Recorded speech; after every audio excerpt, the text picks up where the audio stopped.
Sam Hashizu. He does holistic accounting, and I still remember seeing, I think it was something on LinkedIn a while back where he was doing a radio show and it said holistic accounting. I said, well, I gotta meet this guy because I'm all into the holistic thing. So I literally went to his office over in Tustin, and him and I hit it off, and he's really masterful when it comes to accounting, by the way. So he's actually part of the Irvine Chamber of Commerce referral group that I'm in, and gets a ton of referrals, which refers a ton of business. And then he has a real neat way about him, very feng shui, and so he's going to talk about a really cool subject tonight. So, Sam Hashizu.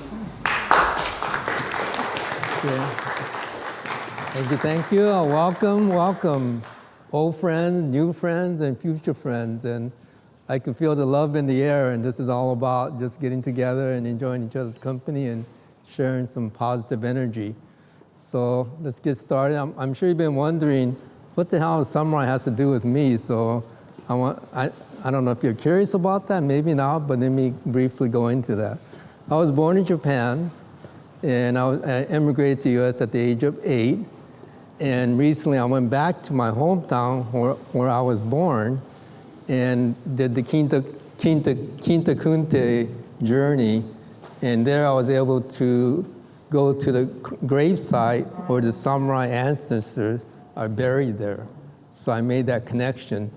And my uncle, who recently passed away at the age of 97, what they do is I think it was back to the 14th century, where the eldest samurai writes an original scroll about their experience, then it gets handed down to the next eldest son.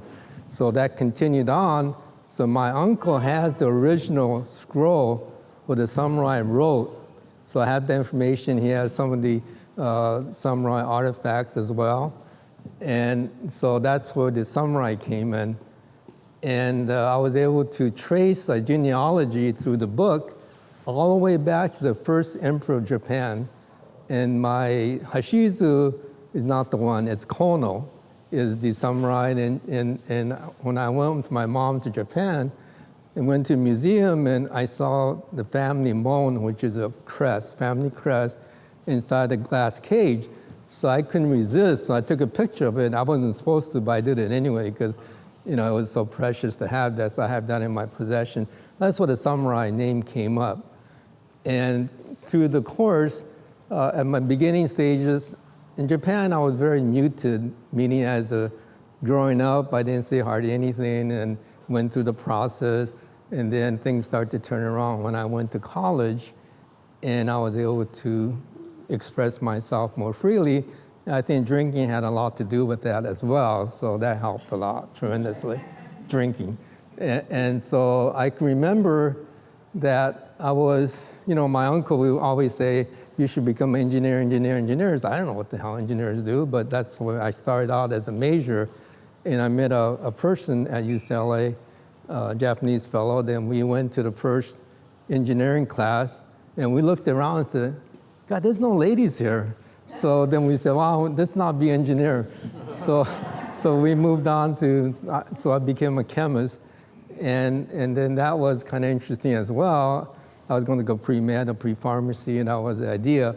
And then, I always listen to people. If they have something to offer, I always say yes to everything. And that's when you start getting into different action and things starts happening. So what happened was this insurance agent wanted to meet with me. Their pitch is always, well, when you're young, the insurance premiums are lower, so you should start your insurance program now. So he did come to my apartment, and we started talking. At the very end, he said, by the way, your premium's going to be a little higher because you're a chemist. I said, wait a minute, that's not good. That means I'm going to die earlier? So then I just said, well, I don't want to be a chemist either. So I quit being a chemist, and then my roommate, the Chinese fellow, and he knew a Japanese CPA in Orange County.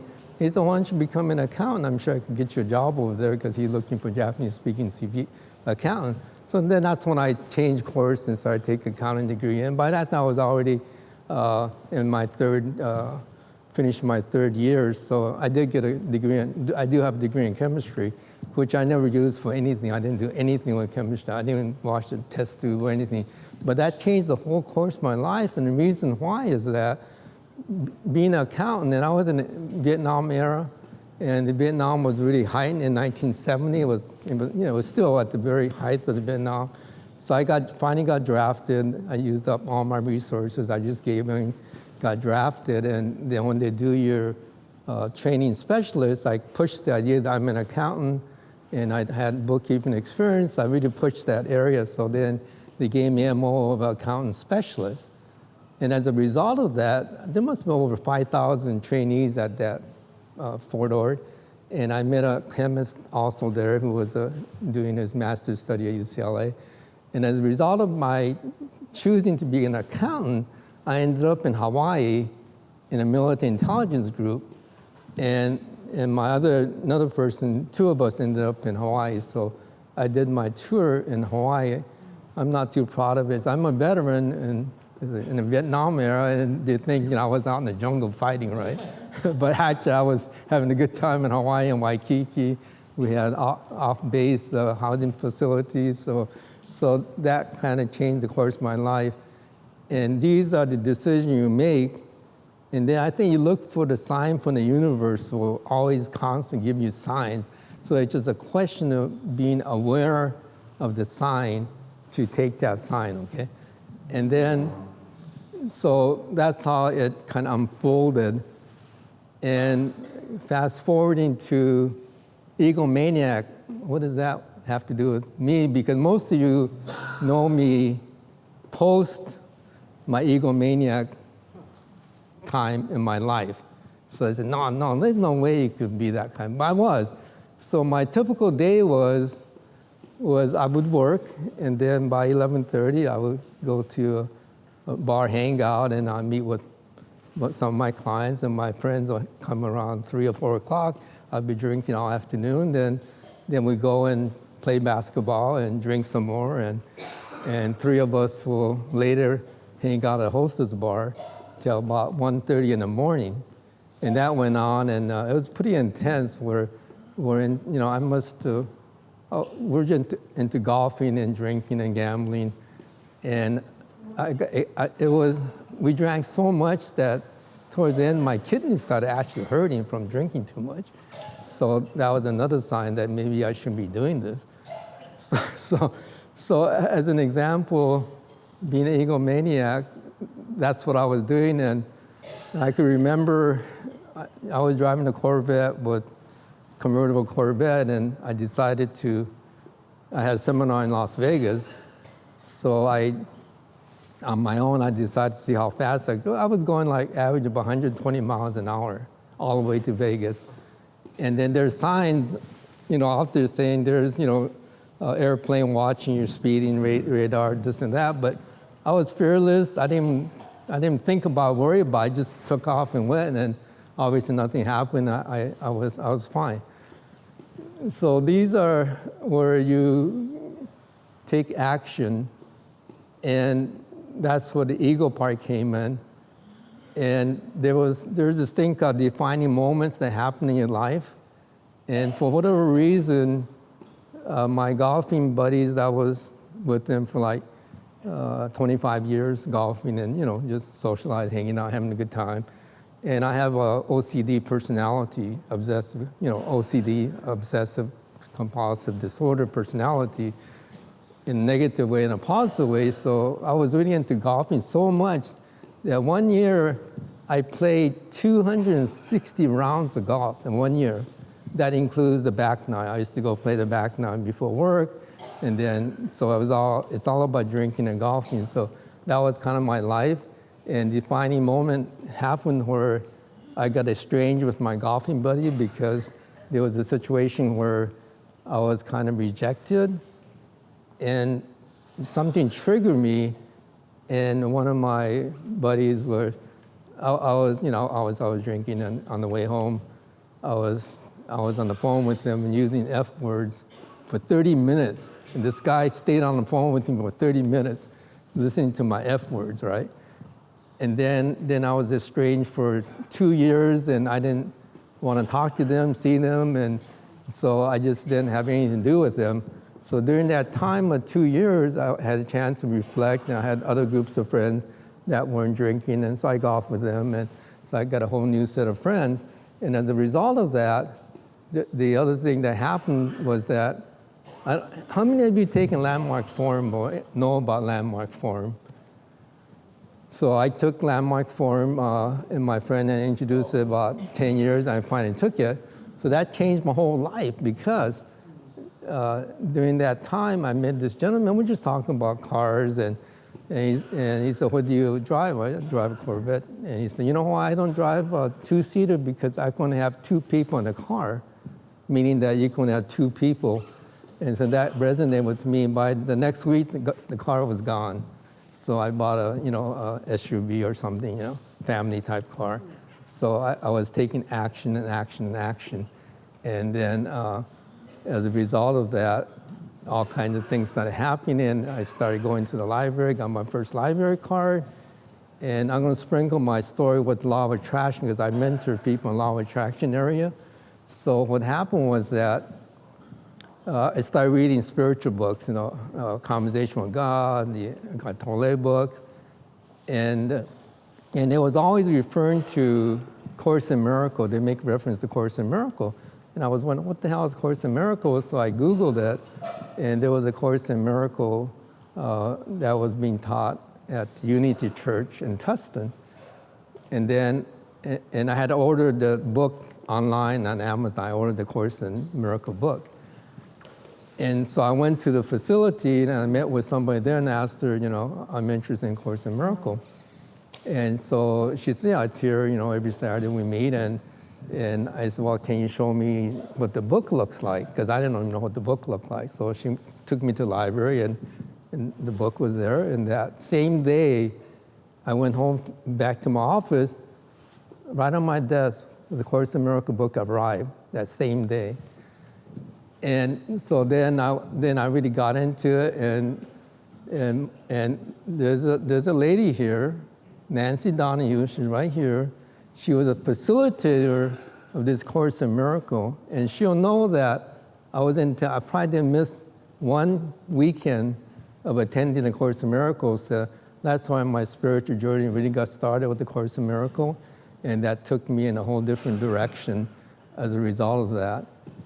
And journeying forward further, then the other law of attraction story is when in my office I had a staff member, and she was really loyal to me. She was with me about 15, 17 years, and she wasn't feeling good about working there. Something was kind of off with her. She didn't seem happy working at my place, and she wouldn't let me know. So I said, well, what's going on? Maybe you should take Landmark Forum. I'll take care of everything. So she did, on my suggestion, she did take the Landmark Forum. And as a result of that, within a week, she had the courage to come to me and say, Sam, I need to leave the firm because I need to help my husband in his business. So I didn't say, oh my God, because she was my right-hand person at the time. I was smiling, so I honored her, and I said, I'm glad you're able to, I support her in her making that difficult decision. So she did. So literally, so I offered this to her. So it's about giving and being compassionate to other people. So the very next day, my nephew comes to my office. He's never been to my office, and he just happened to be working for another CPA firm, so he was in the area, so he just saw my name on the door, so he just knocked and said, hey, can I talk to my uncle? Because I was in an appointment, so the secretary said, do you want to talk to him? Yeah, I want to talk to him. So I went out and talked to him, and then I said, he said, how you doing? I said, Uncle, I'm kind of frustrated with public accounting, so I'm thinking about going into private accounting. I said, you know what, a position just came up literally yesterday. Would you be interested in working for me? And then within a week, he was in my office, working with my staff. So as a result of that, I saved millions of dollars because he was into audit, and I had a staff member that wanted to leave because she was taking one of my big audit clients, and which was like, at that time, 40% of my business, and she was ready to quit because she couldn't handle the pressure. I was no help because I didn't have an audit background. So when my nephew came on board, then everything got taken care of. So now he took charge, and she started working with him. So that lady that would have left, she's still here with me, working for me still, taking care of that same account. So that kind of, so it just, these are reasons why if you take care of people and be concerned about them, it's always about giving and always comes back to you, right? It's never about trying to receive and get. It's all about giving and giving. And once you give, then the universe will see that you're giving, so they're going to give you stuff, right? So that's a nice lesson to be learned, is to be able to do that. And then I have another, briefly, because this is amazing law of attraction story, is involves my good friend Josh there, manning the video for me. And so this is when I decided to go to Japan and do my Kinta Kunta journey. And my Josh said, hey Sam, I'd like to go. I said, well, this is a personal journey, so I'm going to go by myself. Well, why don't we go together later? And he's the one that suggested, let's go climb Mount Fuji. And I said, it sounds like a good idea. So then my second daughter, oldest daughter, and her husband decided to join us. So 4 of us did the ascent to Mount Fuji. And then it opens up in the first week on July. So we aimed, because you need a tour guide, so we wanted to make sure we got the right tour guide. So we decided first week, and my son-in-law said, well, he had some commitments that he can't do in the first week. And then what about middle of the week? And Josh and I got a major job, so I can't do it in the middle of the week. So we compromised, so let's do it at the end of July. So that's when the date was set. And we wanted to do it on a Thursday, Friday, Saturday, because that would be timing-wise perfect. But we can get that Friday, Saturday, so we did it on Thursday, Friday was set. So we went to Japan and we did the hike. And what was amazing was that the hike itself was a 2-day hike. And the second day you go to the summit and watch the sunrise, okay? And I'm sure some of you see my picture on my sunrise picture that I took. And we were there waiting for the sun to poke his head out. And then there was a donut-shaped cloud that formed right there. And when the sun came up, it fit right in the center of the donut. I mean, perfectly centered. And it's only there for like 10 seconds or so. And my daughter was able to take a picture with her iPhone. And so that picture is just amazing. And then literally within 5 minutes after the sunrise, we had a downpour like crazy, just rain, buckets of rain just came down. But it waited for us to see the sunrise. Otherwise, we wouldn't have been able to see it. So the next day, we were driving around, and I was fine. And I speak the language. I was sharing the story with my taxi cab driver, and he said, it's good that you came down on Friday, because on Saturday, typhoon came and shut it down on Saturday. We would have been stuck up there. And the other thing was that if we had gone the first week of July, they had a landslide, so the hike was shut down for about a week and a half or so. So no one could hike because there was a landslide. So if we had gone the first week, we wouldn't have been, there, right? And the other thing that was amazing was, continue with the story quickly, that literally in the first week of July, 4 health practitioners showed up in my life. I never knew, I never met. They all showed up. And a lot of it had to do with Lisa making an introduction. One was an essential oil person that helped me with the altitude sickness. Another person was a psychic chiropractor that helped with my tuning on my body. And then there was another lady that came in my life with a beamer, which stimulates your microvessels to make your blood flow. And then the other key was this product, ASEA water. I don't know if you know ASEA, but it's a redox molecule that makes your body tune in. So basically what it does is, it burns fat instead of your calorie, and so it goes and burns fat, which is a faster burning energy source. So that 4 things that helped me make the climb without, and what's amazing was that I did the climb. Second day we came all the way down. I had 0 pain, no pain, my knee pain, nothing. Usually when you go downhill, you use different set of muscles, but I had 0 pain. It was amazing. I think it had a lot to do with the seal water. I attribute to that, but it was amazing how all these things came together to come to work, right? So it all happened. So these are some of the life lessons. So when I say things like, you evolve into the place of nothingness where everything happens. So what that really means is you get into a place of nothing, no thoughts, no goals, no nothing, then the resistance is lowered. You have no resistance. So the universe could bring in what your desires are. So that's when the law of attraction, like attracts like. So it's very important to maintain high level of frequency and energy so that universe could work with you. So things that, we're all humans and we get upset. And I do that, I go there myself. We get angry, get upset, anxiety, stress, and become judgmental. And those are all the things that collapses your energy and frequency. So the whole key is to maintain high frequency energy at every given moment in time. So then the universe could work with you, or then they could bring to you what you're attracting. So just be mindful of your feelings and thoughts and what you say and what you don't say as well. And I know it's not easy to get to that place, but the key, I don't know if you know about neuro-linguistic programming. That's where the words are very powerful, and they all carry a different vibration, the words. So if you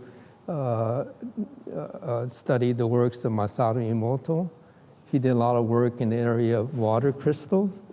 So basically, if you put a word like I love you and put it next to the water, and you freeze that water, and you look at the crystals of that water, it's beautiful. It's got a beautiful color, white, and just snowflake color, beautiful. But if you put the word hate next to that water and freeze it again, it looked very devilish, brownish color, and looks just ugly. So can you imagine that we're 70% water? And if we get upset, angry, you know what's doing to your water? It's going to look like ugly brown water.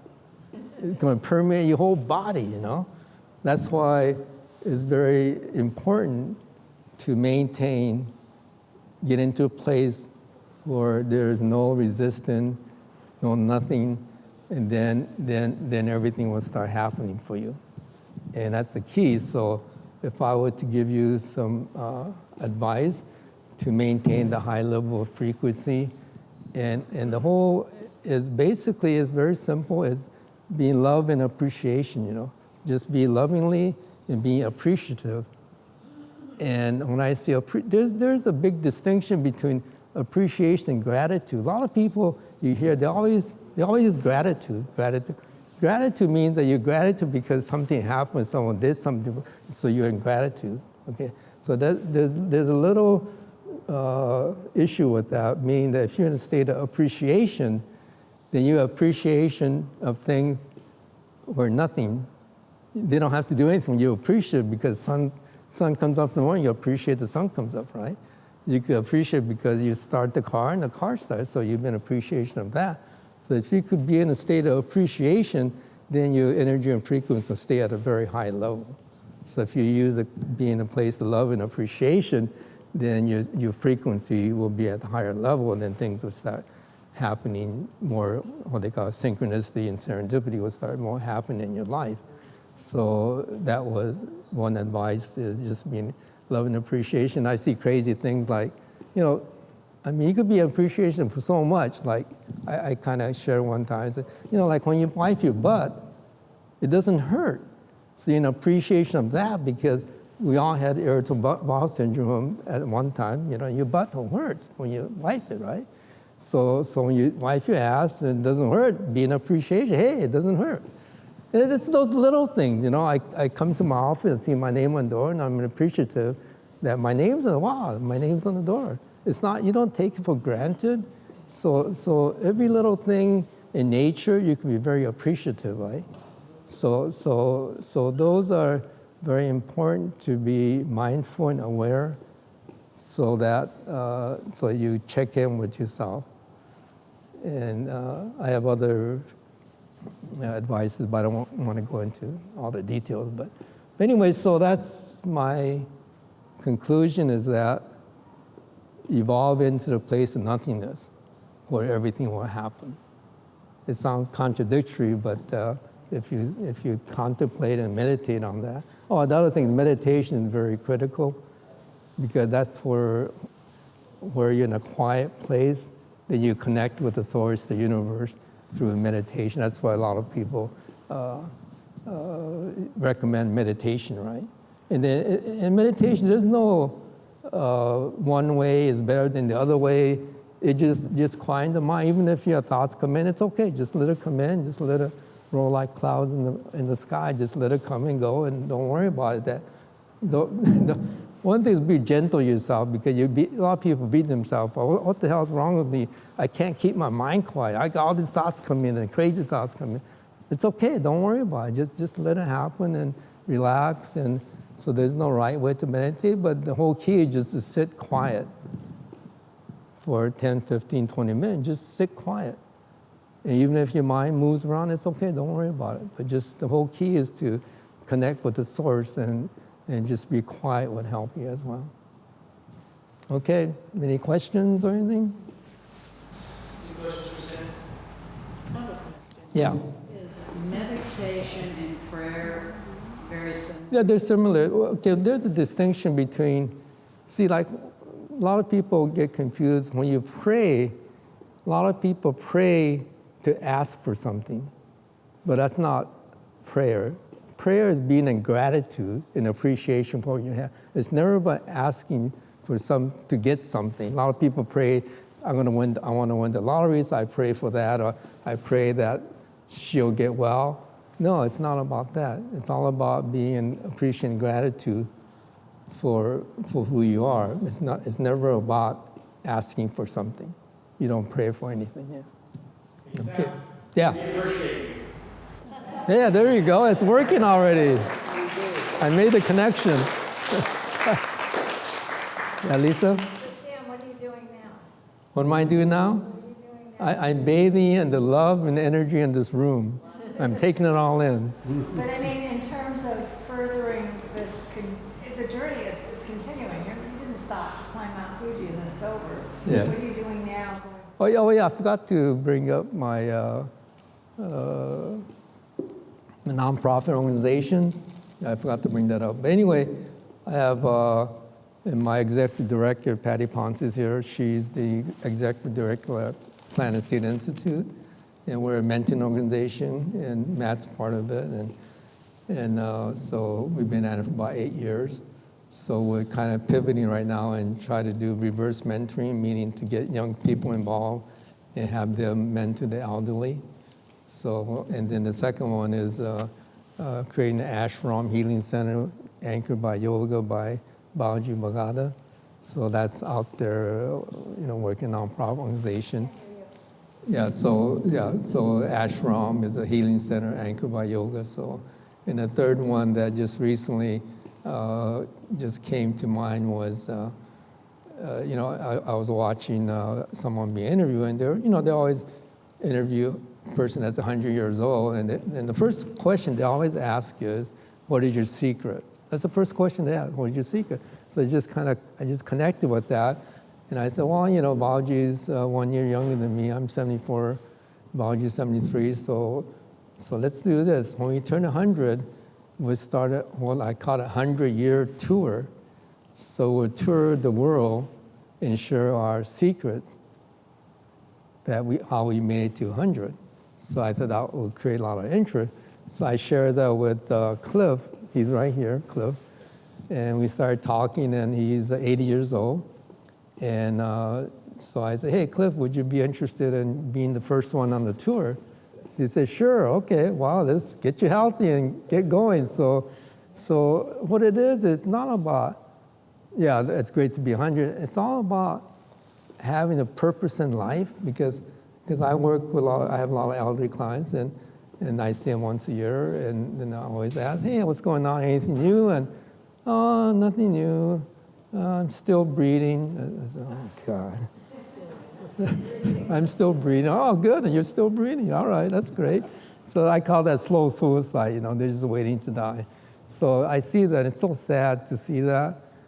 And so I think this may create a community of people that might inspire them to want to live to be 100, so they could go on this amazing tour that we're planning. So that's my third nonprofit, so kind of passionate about that. So Cliff is my poster boy. Okay, that's all I got.